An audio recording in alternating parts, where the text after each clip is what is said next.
Hello, mayambo Amazing Bible Prophecy Minister na taram na ukseri ngasi lakhotsariba topic asidi aigi subscriber amana asumna hangbirei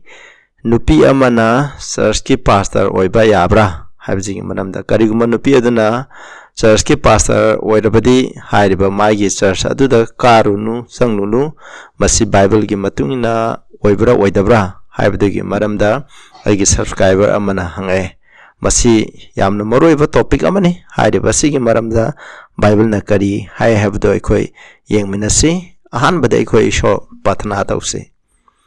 sagada laiba yamna miningsha ba thaujana be pai sho nak poining ale tana thaga chari ekhoi na hojik nahana Bible la takpi bagi matungina nupi amana church pastor oiba yabra adu kaiguma mana pastor oiba tardi adu gumba church asuda koina sangduna magi wapawsing adu taba yabra yadabra haibadagi maramda naki shastra na kari haibra haibadagi maramda koini nagadori basida nahana bo pibiu aina ngamba khudimchu naki aningbagi matung ohenbiu tari besin nausingda sunaki thawai sengboduna pachana ngangbiduna asumba sigi matungna chapangam hanbiu Prabhu Jisu Krista gi mingda kurumjari amen aikoi ahan bada Bible da nupi sing na lori ba thaudang se karino haibdagi maramda ikoi yengmanase Bible da ikoi na sangnai bu nupi kyamram thengnai hairba nupi sing asina ishwar gi thabak tobo kyamram thengnai adu makhoi na lori ba role sing ase karino haibado ikoi na ahan bada yengmanase ahan bada Bible da nupi sing ase maicho oiba nupi kyamram yawe aduna nupi sing ase maicho oibe yai ishona makhoi je mahaki watak thokpa mi oina Bible da nupi kyamram sinai makhoi gi maram da ikhoi yengse ahan ba nupi maicho madudi kanano haibada Miriam khongchan ba 15:20 da hai and Miriam the prophetess the sister of Aaron took a timbrel in his hand hai aduna sida haibada Miriam watak thokpi nupi Miriam Aaron gi machan nupi na asumna hai aduna Aaron da sisu ishona sinaba aduguma nupi amani Egypt tagi isrogi mesingbu kanba matamda sinakiba kulai amaneba mahaksu maroina Moses na lawba thawdangum noi khara handarabasu mahaksu amani masi ekoina kawba yade aduga mathangda ya maroiba nupi amadi maisong nupi amadi Deborah neba ekoina Judges chapter 4 da ekoina paba taragadi ekoina khangani Deborah a prophetess the wife of Lepido she just Israel at that time heaven aduna mahak chu matam ma gi wari da diam change logum je ko ma je bichar pati chu oi aduga ishogi watak thokpa mi ambasu oirameba mana logi ba thaudang Israel singbu Israel masa singbu jengna ba singi makhutagi kanbada mahang asoba thaudang loki adu de maicho mo oi taragati maicho mo gi moroi ba thaudang di karino isho na ma gi misingda pirak pa wapau adu mahangna haidokpaneba afaba phataba makoina pap torogana puning hongu natraga disi tawgune haba natraga jengna bana khoida landaba matamda kari tawgani haibana chingbegi poktak sing adu mahang pibeneba mahakse bichar party amasuni aduga wayan mapu amasuneba basila aduga mathangda halda haiba maisau Jeremiah gi matamda halda haiba maisau haise halda prophet haina hai masim mukhoi gi high priest na mahaka watana ke 2 Kings ke 22 ki 14 degina 20 da nakhoi na paraga de khoi na khanganeba haideba khoi na ishogi wain da thangi logi lairi ado phange phangba matam ning thogi office na ado halda da Jeremiah da satpe ki mota halda da salaga masi ishogi wahai adugi maramda mahana hangameba asmai tawduna mahaksu matam da kanagu mamisina ishogi maramda hena kanimba kari wapa pore ning thoksinda kari apaw wapau porake makoina lan chatpa sataba ishogi aning baraning dabra haibna singbudugi maramda hangbom matamda ju mangonda hangameba masiko adagi New Testament da mukho yengbe ana aidi Prabhu Jisu Krista poe popu matanda mapa Joseph amsung Mary na mukhoibu Jerusalem gi laisang da porokpo matamda ana haidi bab sidai ko Luke 22 gi 36-30 and there was one Anna a prophetess nupi maichong nupi amal lairami daughter of Phanuel the tribe of Asher tribe tegini haje maja sahi jamame aduna maki mapure baga sahi tare punal laibinara me adudagi makse mapure ba sigram matung da sahi marfu mari lairame ado ma laisang du da gi masung cha te mam di ishona have je ma kan bi ba ma pu do ma ki mami mana udri phaw ba ma hingini ana ishona have bi bne ba samai to na ma chu mai chau ne adu ga 30 ai ta have je see coming in that instant give thanks likewise unto the Lord adu ma angang du ma na ure adu ga mahana ishora thagalame adu ga ishora hadame amasung makoi spake of him to all them that look for redemption in Jerusalem. Jerusalem da Prabhu Jisu Christ ki ahan ba lakpa ngai reba mipum khuding makhoi bukan biningai ngai reba ngai jari ba makhoi aduda mahaki maram da habdi angang Jisu Christ adu gi maram da ngangameba aduga amung Acts chapter 21 ayat 9 da zo hai sumna Philip kona evangelist oiba Philip adu gi mai gi masan pi mari lerame makhoi ase loina mak prophet on me mai chung nupi oirame ba masidai sida kon next day we that were of Paul's company departed and came unto Caesarea and we entered into the house of Philip ekona Philip ki yum da sanglame the evangelist which was one of the seven that du gi man the mark amani abode with him and the same man had 4 daughters virgins which did prophesy makhoi watak thokpa gi thabak torome watak thokpa je kana na tawi mai chung da tobne ma ki basan pi aseng mun pi aduna mana watak tho e habje masilare maside ke khoi na ma action na khange madudi nupi amase prophet oiba shona yae maramdi hana dagi meram dena chingbade mathang mathang khan gre aduna mai chaw habse nupa kaktanate nupi shuni shona nupi shu khali habje mamasi yam clear oire ade mathang da khoi yingjin nupi sangnai bu nupi kharagi maram da yangse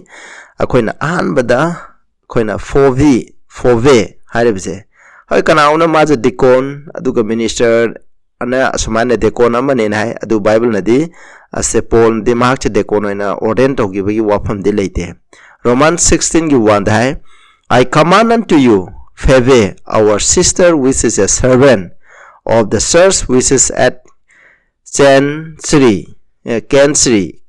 the labor church adu the mark man minaya mo orame manaya mo orame servant sida servant haina haliba Greek ki wahai ase masi deacon natraga minister haina jo halle aduna kana omis na favije deacon amani haina sumana hai adubu ta sengba church ki khoina uji khaliba deacon je adugumna ma se khanbra habdu dinate adu masida sinerba Greek ki wahai de deacon ga mane aduna ma se deacon ena hable adubu horan khoi yengche Paul na Timotheum chung Titus da khoina luchingba sing khanbe gi maramda nupi yaubra yaudabra nupi dekon hapa yabra yadabra habdu gi maramda khoi yengseba 1 Corinthians 3 gi 5 to jai Paul ju khoina sida Paul amasung Apollos but minister by whom ye believe him sida sinariba minister habju dekon ni habje masida sona hoi nupa da di dekon oi ba yai kasu kaide adulare mathangda khona Priscilla gi maramda khoi amu yengseba mase kana mission teacher of preachers opo sandok missing oza na sumna Acts 18:26 da and he began to speak boldly in the synagogue of whom when Aquila and Priscilla had heard they took him unto them expounded unto him the way of God more perfectly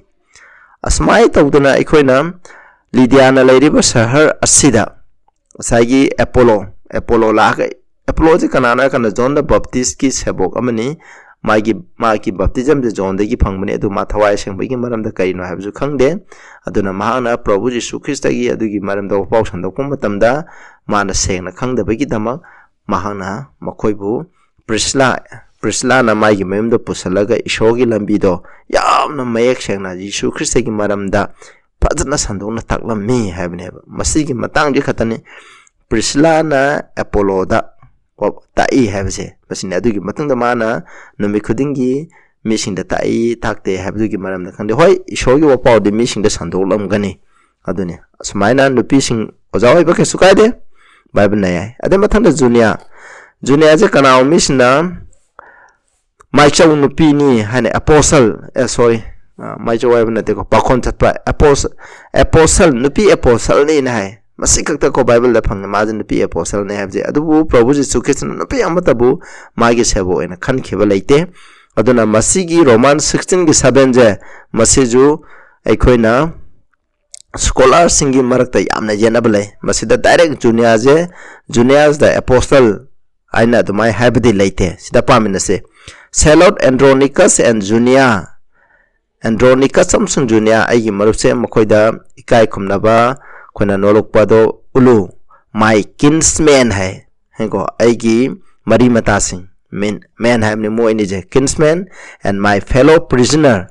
aiga bandi oiminna ba hamne who are of not among the apostle makoi se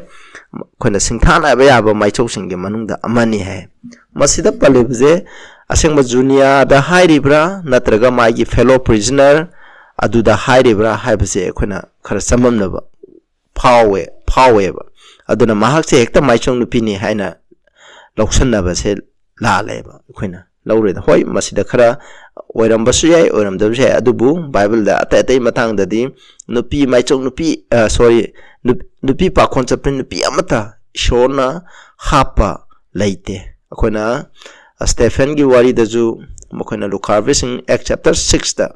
mokoina hapa matamda akoina Prabhu Jisu Christ gi sikhiba mising adugi mahota hapa matamda su mase nupanga ta oina khan kheba sinaucha aduni akoina Stephen hoigi moi mi mari khan mi hoi moi mi khari mi taru kumboirang ne ado mokoi khanba matamda nupi amta yawgi deba isho pausan don ngai gi dama khanbada silare aduga mathangda klo haibase su maje church leader mangni de haide magi yumje mayam ishoy tinbam ni hena sumna hai 1 Corinthians 1 gi 11 da for it had been declared unto me of you aingonda nahangna haira khare habne my brethren by them which are of the house of Klo haide ba yum asigi degi makoina aingonda pau tamai habne ba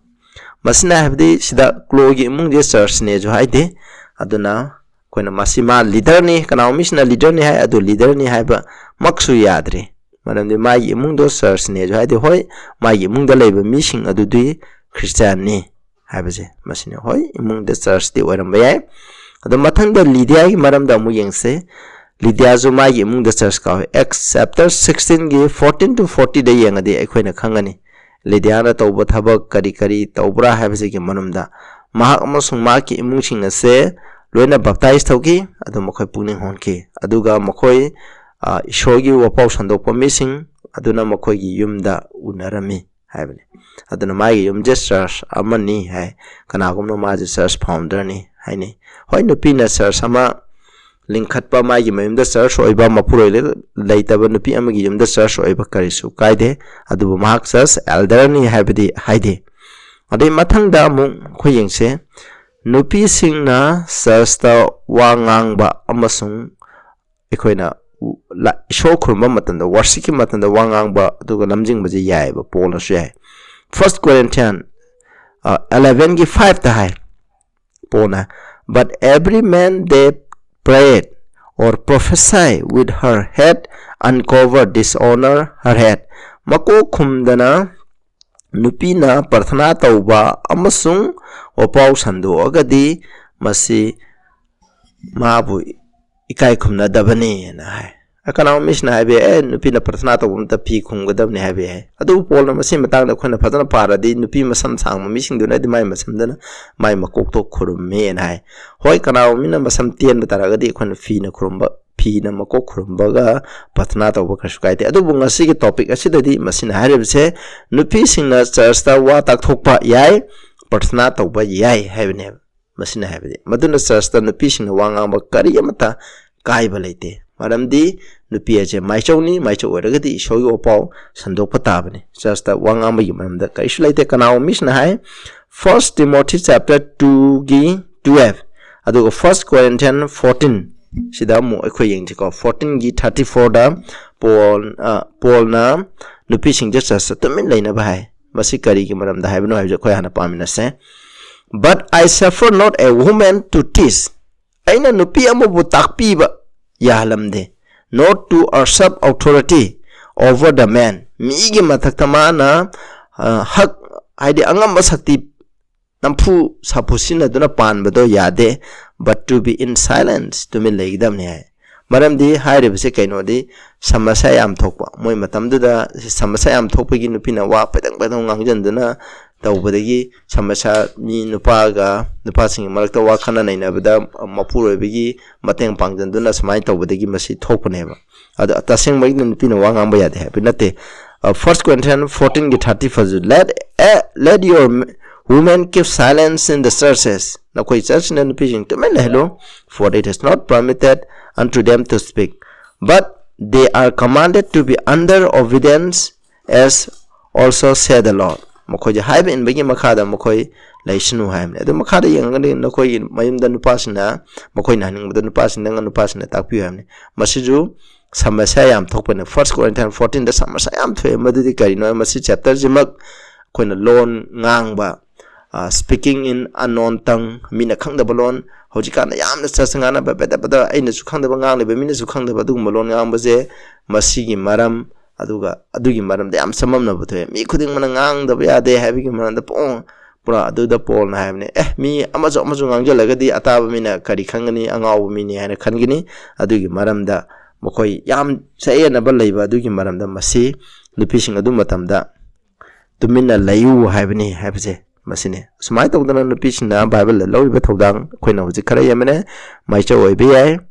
aduga khoina mingon ge oja sing mingon da takpi tambi oibe ai evangelist oibe ai evangelist id ishoge wapawdo samna samdokpodo adunia ba adubu sidaida nu khoina bible la thengna de nupi amata church elder oiba aduga nupi amata prabhu jesu krishna mai ge prabhu aduga mai gi matung number pa khoncha pasingna nupi sing je apostle oina hapa de thengna deba ado apostle ai ba pham ju yam chawba pham amane mase ko prophet gi bu hena chawre ado khoni yeng ko pastor ai bu wa hise new testament da yaw bra hebse mase meaning ko yeng ko pastor hebse old testament da yawe ado mai gi meaning je khona mu yeng ne new testament da ju amakha yaw text amakha ko adubu ado mai gi pastor ai na handoli bu wa hise masishin abdi yamlai Ephesians 4:11 that's name and he gave some apostles and some prophets, some evangelists, some pastors and teachers. Shona mikra pakonsa po oi kara maicha oi kara mana ishoyo apostle do evangelisting oi kara mana pastor oi kara mana oza oi na samaina shona pi have never masida Palleva pastor haibo wahise mokoi ki Greek kilonda poimen haibne ado masigi meaning this effort yauchen ba mi haibne ba masi wahise effort haina trang arakshine effort haidi capital s ase capital oiba ani rakshine aduga pastor haibizna amutang sineba masi try palak yawe bus tratreta masi shineba aduna ekhona pastor haibaga shepherd haibaga aduna shepherd haiba se yam loi ishor na ekhoi je search jeng chaningai gi dam mai gi missing yeng hoi thaina bible gi matam dadi ekhona yawsen ban nupi je kharadi thengnai Rachel ga aduga Jethro gi masan nupi sing tare lai makhoi do masan pa yaw dam ne nupi sing ado yawsen bagi thabakti tawe adu aya mana atai ji yawsen ma je nupa nai adu bu masida yawchen ba hari chumna khona yawchen ba habido natte yaw shenabado nupana khona yawchen ba matam da yamna section na christ sakane na shenabado adugumna masida maroina yawchen ba hari shogi missing bu church members bu yengsan ba adugi thabak ne adu hairi ba thabak singje ayambana masin nupana tawe sumaina eko yengazi ko adudi khona aroi ba question da salase nupi amma se pastor oibe yabra habi khona bible da ishona yengse mapang khuding da kari poktak pibra habi gi maram dai khoni ge khona 1 Timothy 3 gi chapter 3 is the 2 4 5 12 masi whole chapter pagadam ne idea khona search ki lusing ba ama khanba matamda magi magun kari leigada ge habi gi maram da pibne adubo khona pastor Sigi maram da ikho yeng mana jendo pije oiba sida yeng ko first number a bishop then must be blameless, the husband of one wife. Ishona akhona bishop khan ba je church da bishop elder mokhoi je amarom da manai mokhoi khan ba se kaino kanda the husband of one wife have ne nupi amagi nupa oigadamne mission kham vigilant sober of good behavior given to hospitality apt to teach takpi thamji ba hiba masina mai gi maguni ko ene sida haining abdi bishop ama haiba se nupi no be ade maramdi Paul na haidib se ma nupa oigadamne hamne nupi amagi nupa oigadamne haibjine ba aina point haining libde ko masida for the one that rule well his own house, having his children in subjection with all gravity. Moyin paba mi masasing bu pazana wara watem tauba adugumba haiba mi oigedamne habne masida. 5. If a man know not how to rule his own house, how shall he take care of the church of God? Sida a man have a woman have nothing. Nupina yung pambay hay adubu sida haidibisi maru ina nupa neba nupa mana ma masama ki yumdo pazana salaiba ngamdrakati mahana karamna ishogi church bu yengshanba ngamgani yabne masina yabdi church yengjanba ki thabak yamna maru iba thabak se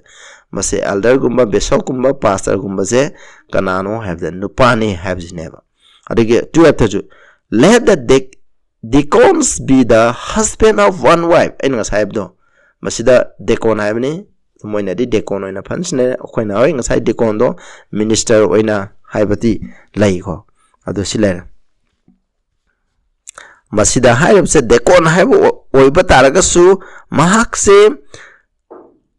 nupi amagi nupa oigidamne maiki masa singbu phajana wara watem tauba adugu maiki mayumbu phajana jingchanba ngamba adugumba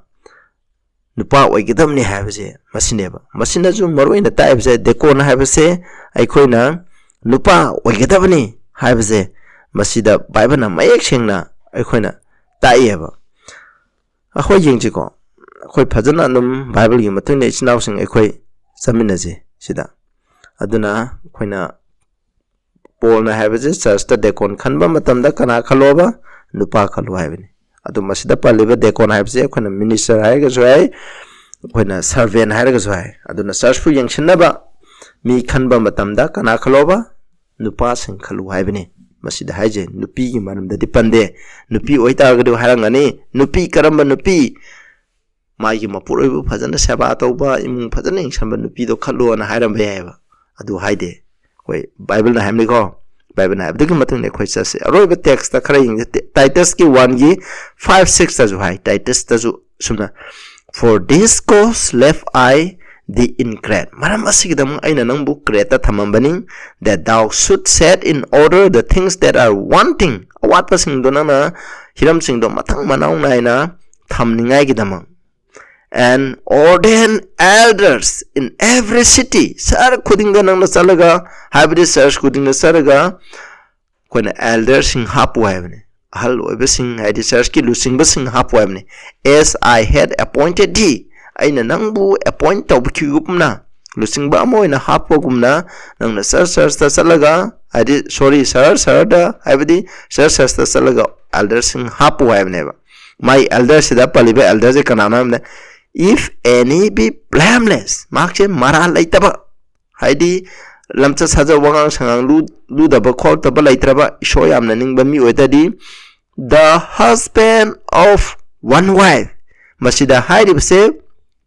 nupi amagi nupa oigidabneba masida elder hapajus sasta Paul na Titus taibje sasta nang sapam phang kuding da sar da sapam matamda sar thengnagani hariba sar sing adu da khoina elder hapu adu hariba elder do kana wayaba husband of one wife nupi amagi nupa oyu havne having faithful children not accused of riot or unruly hariba mi do angang leibo okidamni aseng badi church ki lucing ba ma abje yum pandaba nupi angang leitaba mina hapaje masi tawroidabani maramdi yum pan boirgadi mai mayimdo kamaina phajana yengshan bara nupi angang da kamaina phajana yengshan bangambra habdo yengadam neba maramdi yumagi yumdo phajana yengshan bangamdana church ki member oiba family oiba church karamna yengshan bangamgani aduna macha maran sidaba aduga mi khana saina tawdaba wangang sangang ludaba adugumba mi du oignu haibne adune koina hojik yang khraba bible asidagi yamna mayek seng isnawsang chaman ba karim thalaite adu ayam hajarake nupi sing maicho oibe ya oza oibe ya evangelist oibe ya evangelist ma'am lay Mary Magdalene ahan ba evangelist ayo se Prabhu Jesu Christ sing hingkat ki bagi opak pu yu do mani aduga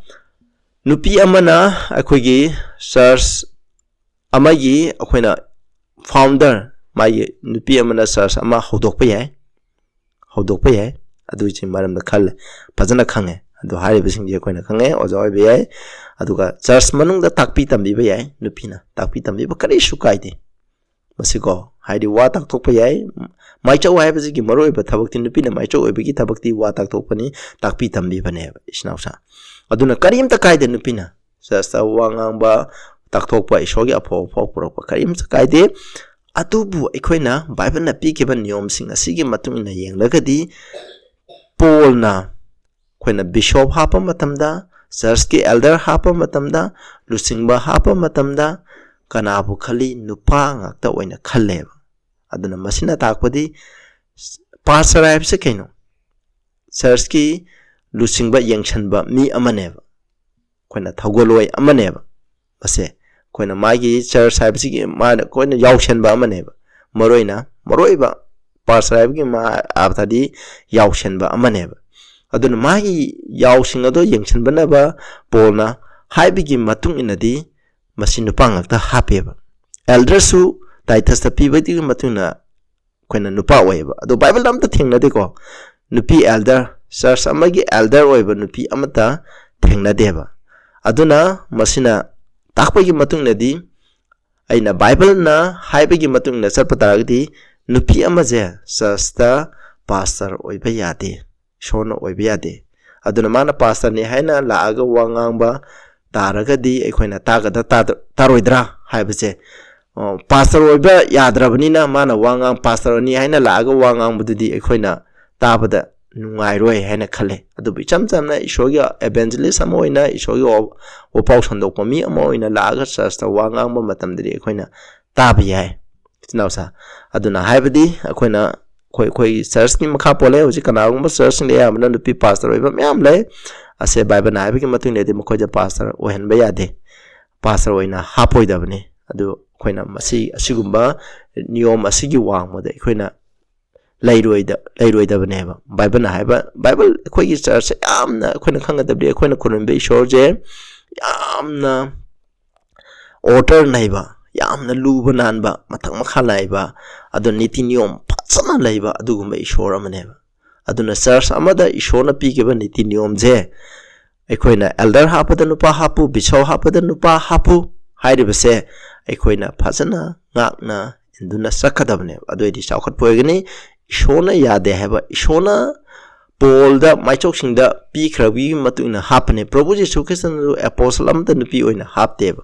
aduna habde ekoina nupi pakon chatpi na ekoina huji hapasu yadeba aduna asiguma niyom se ekoina torebdani kanagumna tawraga sasala agadi hoi ekoina sanglaga tadabanadi phai adubu koina hoi adumaina lae haraga zo koina magi wapau do koina tabadi karisu kaide haina khalle maramdi mana ngang bo pau do karino hoi ma pastor ni haina koina recognize tawroidabni adubu mana wangi bo mang do bible gi matuna haibra haidabra adudi yengadabne madudi koina shona decision ikoi isa na decision lawgadabni nupina pastor oiba yade haibase aigi stand ni mase Bible na piba hujik Bible da takpi grabdo madugi matung inani habje ina hajari aduna tabido meam da ishona bo pibi oishno hujik khang khraba asun basigi matung ina khoina na sana ware blawroga mokhoina ngamba tagera taroida tatra sukai de any na khoina Bible ga mari lena ba topic khang da balai raga suno khoina habiro any question lai raga habiro khoina Bible gi mating na pazana nai naraga samina se ana anobu mi already subscribe to view morum function channel na se share to view na ina hajari patana tause sagada lai bai paisona na Bible gi action an nupi amana pastor oiba deacon oiba elder oiba aduga shepherd oiba yaushan ba ama oiba shogi yaushan ba missing oiba yade haina Bible da tauramde habse khon khangan ba asigi da muthaga chare haire ba asigi matuina khoisu induna chatpanga manbio Prabhu Jisu gi mingda kurum jare amen.